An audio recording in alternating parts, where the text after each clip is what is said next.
ادھر کے تمہیں برادری کرنے بلال فیروز آئی تفصیلات آگے جی بلال میں جو چینی کی قیمت ہے وہ اپنی بلند ترین سطح پر پہنچ چکی ہے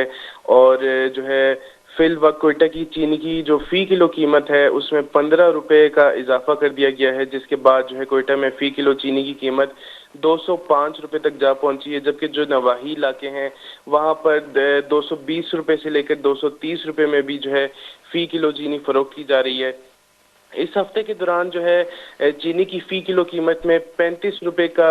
جو ہے وقتاً فوقتاً اضافہ کیا گیا ہے، اور جو ہے شہری بھی پریشان نظر آ رہے ہیں کیونکہ کوئٹہ کے جو یوٹیلیٹی سٹورز ہیں جہاں پر متوسط طبقہ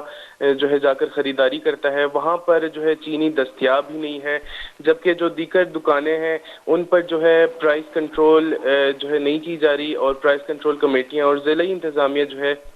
منظر عام سے بالکل غائب نظر آ رہی ہیں۔ اور اسی کے ساتھ ساتھ جو چینی سے بننے والی چیزیں ہیں، دیگر اشیاء جیسے کہ مٹھائی، آئس کریم اور دیگر اشیاء، یہ بھی جو ہے مہنگی ہوتی جا رہی ہیں، کہ جیسے کہ اسی کے ساتھ جو ہے مٹھائی کی جو فی کلو قیمت ہے اس میں بھی 100 روپے کا اضافہ کر دیا گیا ہے، جس کے بعد جو ہے مٹھائی کی فی کلو قیمت 1100 روپے تک پہنچ چکی ہے۔ اگر اس کی وجوہات کو دیکھا جائے تو یہ وجہ سامنے آتی ہے کہ جو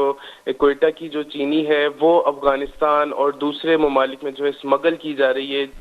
جیسے کہ وہاں پر زیادہ قیمت وصول کی جاتی ہے، تو جو منافع خور لوگ ہیں وہ کوئٹہ کی ساری چینی جو ہے جمع کر کے دوسرے ملکوں میں اسمگل کر رہے ہیں، جس کی وجہ سے یہ مہنگائی بڑھتی چلی جا رہی ہے۔ جی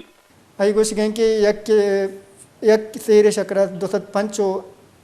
205 ہم بابو گائیں تو 230 ہم بابو گائیں شکرے در قانونی دیکھے جہاں برگ سببا شکری نیادہ مدنی گیشی بتا ہو مٹائی ہوئی دیکھے چدانی نیادہ ہم مدنی گیشی گندگ بتا